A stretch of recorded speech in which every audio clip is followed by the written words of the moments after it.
So guys, movie के starting में हम एक ज़ॉम्बी को देखते हैं जिसका नाम आर होता है। और क्योंकि ये ज़ॉम्बी को अपना पूरा नाम याद ही नहीं होता है और इसलिए वो खुद को आर बुलाता है। वो ज़ॉम्बी आर अपनी पुरानी जिंदगी को याद करने की कोशिश भी करता है, लेकिन उसे कुछ भी याद नहीं आ रहा था। आर भी बाकी ज़ॉम्बीज़ की तरह ही भटक रहा था। यहाँ अजीब बात तो ये थी कि वो सारे ज़ॉम्बी एक एयरपोर्ट में भटक रहे थे और इतने सारे लोग ज़ॉम्बी में बदल गए थे और ऐसा लग रहा था जैसे कि शायद कोई महामारी फैली है। यहाँ हम ये समझ पाते हैं कि जिस जगह पे ये ज़ॉम्बी वायरस यानी कि ज़ॉम्बी की महामारी फैली हुई थी, उस जगह पर इन इंसानों ने अपनी बचाव के लिए दीवारें बनाई हुई थी ताकि वो इन ज़ॉम्बीज़ से सुरक्षित रह सके और ज़ॉम्बीज़ इस दीवार के कारण दूसरी साइड में नहीं जा सकते थे और इन ज़ॉम्बीज़ को अपनी भूख मिटाने के लिए इंसानों का दिमाग खाना पड़ता था और इसलिए ज़ॉम्बीज़ आम इंसानों के लिए खतरा बन चुके थे। सो इसलिए इंसानों ने दीवार बनाई हुई थी। नेक्स्ट सीन में हम आर नाम की ज़ॉम्बी को देखते हैं और ये ज़ॉम्बी बहुत ही ज्यादा कंफ्यूज दिखाई दे रहा था। उसके दिमाग में बहुत सारे ख्याल चल रहे थे, जबकि गाइस ज़ॉम्बी तो वो सोच ही नहीं सकते थे। वहाँ उसके सामने बार बार उसकी पुरानी जिंदगी की कुछ यादें आ रही थी, लेकिन वो ठीक से सोच ही नहीं पा रहा था। तो बहुत ही कोशिश करने के बाद वो अपने दिमाग पे जोर डालता है, जहाँ उसे सिर्फ इतना याद आता है कि उसका नाम आर है। आर को समझ नहीं आ रहा था कि उसके साथ आखिरकार हुआ क्या है और वो ज़ॉम्बी कैसे बन गया है, पर वो कुछ भी नहीं समझ पा रहा था। ये सारे ज़ॉम्बी बहुत ज्यादा भूखे थे क्योंकि वो सिर्फ इंसानों को ही खा सकते थे, पर वो उस दीवार के कारण कुछ भी नहीं कर पा रहा था। आर को संगीत सुनना बहुत ज्यादा अच्छा लगता था और इसलिए वो एक पुराने एयरपोर्ट में जाकर एक पुराना सॉन्ग सुनता है और उसे ऐसा करना काफी अच्छा लग रहा था। और उसके बाद वो अपनी एक ज़ॉम्बी फ्रेंड यानी कि एम से मिलता है और एम आर का काफी अच्छा दोस्त बन जाता है। फिर उसके बाद सारे ज़ॉम्बीज़ ये प्लान बनाते हैं कि वो इंसानों की तरफ जाने की कोशिश करेंगे क्योंकि वो सिर्फ इंसानों को खाकर ही जिंदा रह सकते हैं। और अब हम दीवार की दूसरी साइड का सीन देखते हैं गाइस, जहाँ पर बहुत सारे इंसान थे जो कि ज़ॉम्बीज़ नहीं थे और दीवार होने के कारण वो सिटी की दूसरी तरफ नहीं जा सकते थे और इसलिए उन्हें मेडिकल स्टफ और फूड स्टफ की कमी हो रही थी। और इसलिए वो लोग ये डिसाइड करते हैं कि दीवार की दूसरी तरफ जाएंगे क्योंकि सारा खाने का सामान वहीं पे था और इसलिए वो लोग एक टीम वहाँ भेजने का फैसला करते हैं। उस टीम में सारे यंगस्टर्स थे क्योंकि वो ही ज़ॉम्बी का मुकाबला आसानी से कर सकते थे। और उस टीम में जूली नाम की एक लेडी होती है जो कि कर्नल की बेटी थी और कर्नल ने ही उसे वहाँ पर भेजा था ताकि वो लोग मेडिसिन सप्लाई वहाँ से लेकर जा सके। और अब जूली और उसके दोस्त दीवार की दूसरी तरफ चले जाते हैं और वो लोग मेडिकल स्टोर पहुंचकर जरूरी सामान इकट्ठा करने लग जाते हैं, पर उन्हें आगे आने वाले इतने बड़े खतरे के बारे में बिल्कुल भी मालूमात नहीं होती है। ज़ॉम्बी भी टीम बनाकर इंसानों को खोज रहे थे और उन्हें मेडिकल स्टोर से इंसानों की स्मेल आने लग जाती है और वो ज़ॉम्बीज़ मेडिकल स्टोर में पहुंच जाते हैं जहां पर वो लोग मौजूद थे। और अब जूली के दोस्त पेरी को वहां पे खतरा महसूस होता है और इसलिए वो चेक करने के लिए जाता है कि तभी अचानक से वहां पर ज़ॉम्बीज़ का अटैक हो जाता है और इसके बाद वो लोग ज़ॉम्बी पर गन पॉइंट करने लग जाते हैं और इसके बाद जूली का दोस्त भी आर पर हमला कर देता है और इसलिए आर को बहुत ज्यादा गुस्सा आ जाता है और जहाँ वो पेरी को मारकर उसका ब्रेन खा जाता है। और उसके बाद आर को बहुत ज्यादा अच्छा फील हो रहा होता है क्योंकि उसने इतने समय के बाद किसी इंसान का दिमाग खाया था। एंड गाइस, यहाँ पर अजीब बात ये होती है कि जैसे ही वो पेरी का ब्रेन खा रहा था तो उसे अपने अंदर कुछ अजीब से बदलाव महसूस होते हैं। उसके अंदर अब पेरी की मेमोरीज आ जाती हैं, जो कि गाइस लिटरली बहुत ही ज्यादा अजीब इंसिडेंट था जो कि हमने आज तक किसी और मूवी में देखा ही नहीं था, जहाँ पर अगर ज़ॉम्बी किसी इंसान का ब्रेन खा लेता है तो उसकी यादें उसके अंदर उस ज़ॉम्बी के अंदर आ जाती हैं। उसके अंदर अब पेरी की सारी मेमोरीज आ गई थी और फिर उसे ये बात पता चलती है कि पेरी और जूली एक दूसरे से बहुत प्यार करते थे और वो गर्लफ्रेंड बॉयफ्रेंड थे। और यहाँ पर गाइस आर का पर्सपेक्टिव पूरी तरह से बदल ही जाता है और वो जूली को अजीब तरह से देखने लग जाता है और वो पेरी की मेमोरीज के कारण ये समझ पा रहा था कि जूली क्या महसूस कर रही है और वो जूली के पास जाने लग जाता है और जूली को वहाँ पे खतरा फील हो रहा था और वो उससे चाकू से हमला करती है, लेकिन उस पर तो कोई असर ही नहीं होता क्योंकि वो ज़ॉम्बी जो था। फिर जूली के पास वो जाता है जहाँ वो उसे कोई भी नुकसान पहुँचाने की बजाय उसे टच करके उसके ऊपर अपनी ज़ॉम्बी वाली स्मेल फैला देता है ताकि कोई भी ज़ॉम्बी को ये एहसास ना हो कि वो एक इंसान है। फिर आर जूली को ज़ॉम्बी से बचाकर वहाँ से ले जाता है और इसके बाद आर जूली को अपने विमान यानी कि अपने प्लेन में लेकर जाता है ताकि वो ज़ॉम्बी की नजर से बच सके। पर जूली को ये सब कुछ काफी ज्यादा ज्यादा अजीब लग रहा था। उसे नहीं पता था कि वो ज़ॉम्बी आखिरकार ऐसा क्यों कर रहा है। जूली को अभी भी उस पर भरोसा नहीं हो रहा था। जहाँ वो उस पर शक करने लग जाती है, पर उसके पास उस पर भरोसा करने के अलावा और कोई ऑप्शन भी तो नहीं था। फिर हम आर को देखते हैं, उसके अंदर धीरे धीरे बदलाव आने लग गए थे और अब वो धीरे धीरे बोलने भी लगा था। वो जूली को समझने की कोशिश करता है, जहाँ वो जूली को समझाने की भी कोशिश करता है कि वो उसे कोई भी नुकसान नहीं पहुंचाएगा। और यहाँ पर आर ने पेरी का ब्रेन खाया तो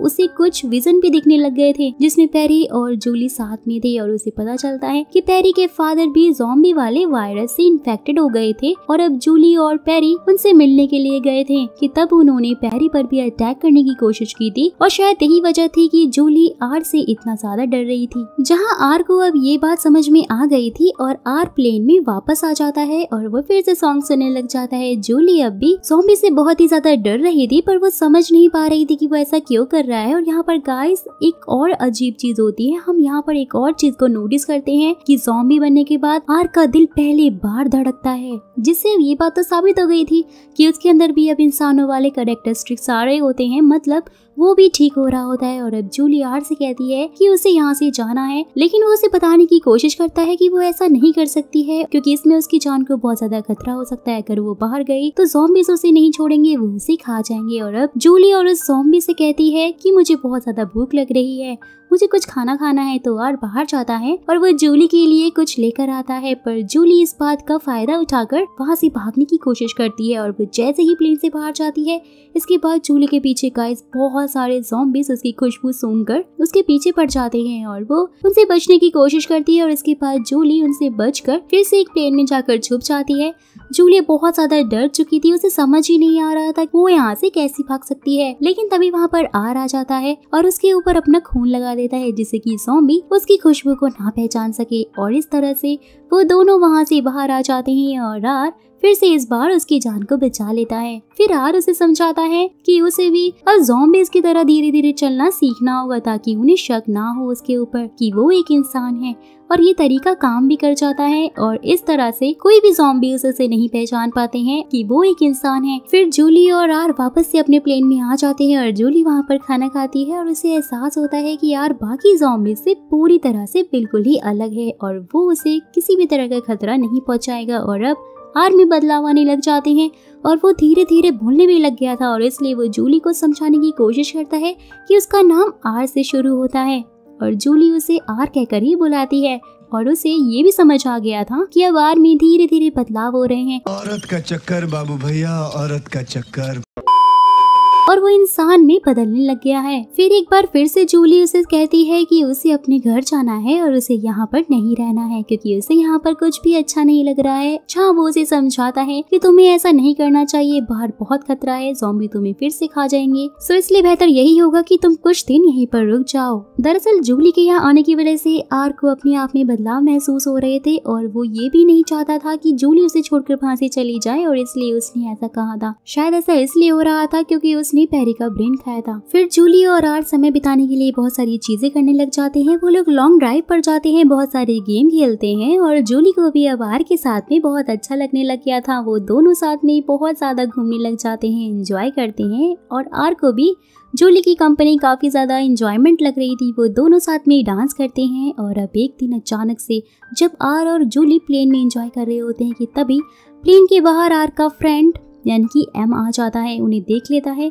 और वो प्लेन के अंदर कोई इंसान है, उसे ऐसा फील होता है। जहाँ वो समझ जाता है कि प्लेन में जो लड़की है वो असल में इंसान है और इसलिए वो उस लड़की को यानी कि वो जूली को खाने की कोशिश करता है। लेकिन वहाँ पर आर आ जाता है और सबसे लड़ाई करने लग जाता है और इस बार वो फिर से जूली की जान को बचा लेता है। अब वहाँ पर और भी ज्यादा खतरा हो गया था और वहाँ पर भूनी आ गए थे जो कि गाइस नॉर्मल ज़ॉम्बी से भी बहुत ही ज्यादा खतरनाक होते हैं और ये कंकाल की तरह ही दिखते हैं। और उन्हें अब ये पता चल चुका था कि आर के पास एक लड़की है जो कि इंसान है और वो लोग उसे खाने की कोशिश करते हैं। और वहाँ पर जूली पूरी तरीके से बोनी ज़ॉम्बी से घिर चुकी थी कि तभी अचानक से एम वहाँ पर आ जाता है और उनको मारकर आर की फ्रेंड जूली को बचा लेता है। एम अपने बेस्ट फ्रेंड को बिल्कुल भी नहीं छोड़ना चाहता था और इसके लिए उसे ऐसा करना ही पड़ता है। जहाँ इस तरह से फिर से उसकी एक बार जान बच जाती है, जहाँ एम को भी उसका दोस्त आर वापस वापस से मिल जाता है, जहाँ वो ये भी समझ चुका था कि उस लड़की के आने की वजह से आर में बहुत सारे बदलाव हुए हैं और वो शायद धीरे धीरे इंसान बनने लगा है। और अब जूली के सामने बहुत सारे ज़ॉम्बी आ जाते हैं और वो बहुत ज्यादा घबरा जाती है। उसे समझ ही नहीं आ रहा था कि वो क्या करे कि तभी आर खुद वहाँ पर आ जाता है और जूली का हाथ पकड़ लेता है और वो देखता है कि सभी ज़ॉम्बी धीरे धीरे सब बदलने लग गए हैं और वो किसी तरह से जूली को कोई नुकसान नहीं पहुँचाते हैं, जहाँ वो जूली और आर को जाने भी देते हैं। और अब जूली और आर एक कार में बैठकर निकल जाते हैं, पर बहुत ज्यादा बारिश होने की वजह से जूली आर से कहती है कि अब हमें इस घर में रुक जाना चाहिए, क्योंकि आर में धीरे धीरे बदलाव आने लग गए थे और इसलिए उसमें इंसानों की तरह महसूस करने की क्षमता भी बहुत बढ़ गई थी और उसे बारिश में अब ठंड भी लगने लगी थी और उसके शरीर में धीरे धीरे खून भी आने लग गया था। और अब वहीं दूसरी तरफ बाकी ज़ॉम्बीज की मेमोरी भी वापस आने लग जाती है और अब धीरे धीरे वो भी इंसानों में बदलने लग जाते हैं और उनका दिल भी धड़कने लग जाता है। जहाँ बोनीस ने उन ज़ॉम्बीज पर हमला कर दिया था वो उन्हें खाने लग गए थे, क्योंकि उनमें से अब इंसानों की स्मेल आने लग गई थी। और फिर नेक्स्ट डे हम आर और जूली को देखते हैं। जूली को घर के बाहर एक गाड़ी नजर आती है जिसमें उसके डैड कर्नल नजर आते हैं, क्योंकि वो अपनी बेटी को ढूंढते हुए वहाँ पर आए थे। जूली उनके सामने नहीं जाना चाहती थी क्योंकि वो नहीं चाहती थी कि उसके डैड आर को देखें, क्योंकि उसके डैड ने अगर उसे देख लिया तो वो उसे बाकी ज़ॉम्बीज की तरह ही मार देंगे। और जूली ऐसा नहीं चाहती थी क्योंकि वो उसे प्यार करने लग गई थी और उसे आर के साथ में बहुत ही गहरी अटैचमेंट भी हो गई थी, जहाँ वो ये भी समझ गई थी कि बाकी ज़ॉम्बीज में भी चेंजेस आने लग गए हैं और वो भी धीरे धीरे इंसानों में बदलने लग गए हैं। फिर कर्नल के कार के जाने के बाद जूली और आर आपस में बात करते हैं कि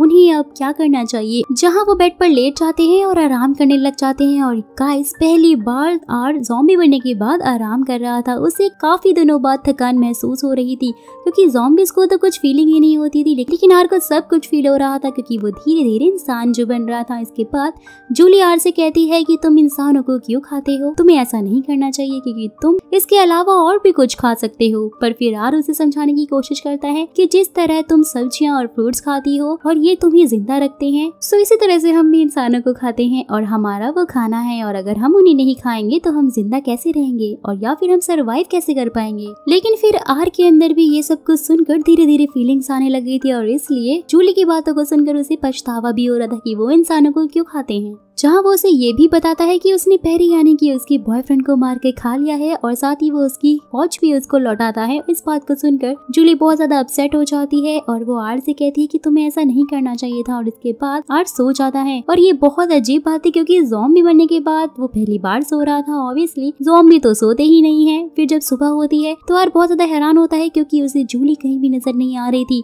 वो उसे हर जगह ढूंढने की कोशिश करता है, पर जब वो घर के बाहर जाता है तो वो देखता है कि गाड़ी भी गायब है और वो समझ जाता है कि शायद जूली उसे छोड़कर वहां से चली गई है।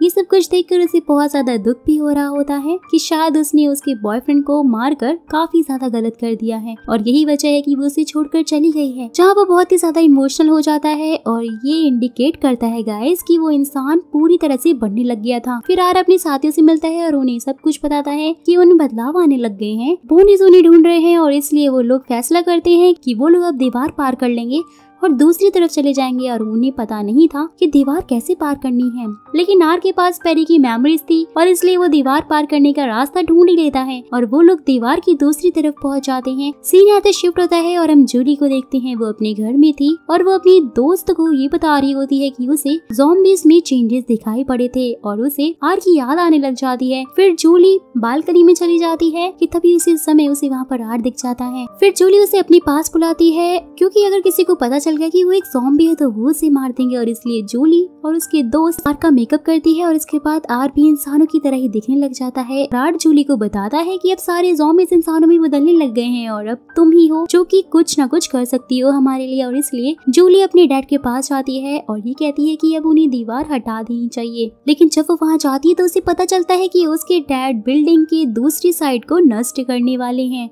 यानी कि उसे डिस्ट्रॉय करने वाले हैं। इसलिए अपनी बात समझाने के लिए आर वहाँ पर आता है और कर्नल से बात करने लगता है, पर कर्नल समझ आता है कि वो एक ज़ॉम्बी है और वो उन्हें इस्तेमाल करने की कोशिश कर रहा है कि तभी जूली की दोस्त जूली के डैड पर गन पॉइंट कर देती हैं और फिर वो लोग वहाँ से भाग जाते हैं। फिर आर जूली को बताता है कि सारे ज़ॉम्बी स्टेडियम में हैं और इसलिए वो लोग भी स्टेडियम में जाते हैं, पर उन्हें पता चलता है कि उनका पीछा करते हुए बोनीज भी वहाँ पर आ गए हैं और अब वो जूली पर हमला करते हैं, पर जैक जूली को बचा लेता है और बोनीज बहुत ही ज्यादा थे। फिर जूली और आर बिल्डिंग के टॉप पर पहुँच जाते हैं उनसे बचने के लिए फिर वो बिल्डिंग से पुल की तरफ कूद जाते हैं क्योंकि उनके पास कोई और रास्ता ही नहीं होता है। और अब जूली के फादर कर्नल अपनी टीम के साथ में वहाँ पर आते हैं। उन्हें समझ नहीं आता कि वो किस तरह से उन पर हमला करे, वो ज़ॉम्बी पर हमला करे या फिर बोनीस पर हमला करें। लेकिन बोनीस आर्मी पर हमला करने लगते हैं पर ज़ॉम्बी आर्मी की जान बचाते हैं। और अब वो जान चुके थे कि ज़ॉम्बी अब बदल रहे हैं और आर्मी और ज़ॉम्बी साथ में मिलकर बोनीस से लड़ते हैं। और अब जूली के डैड आर पर गोली चला देते हैं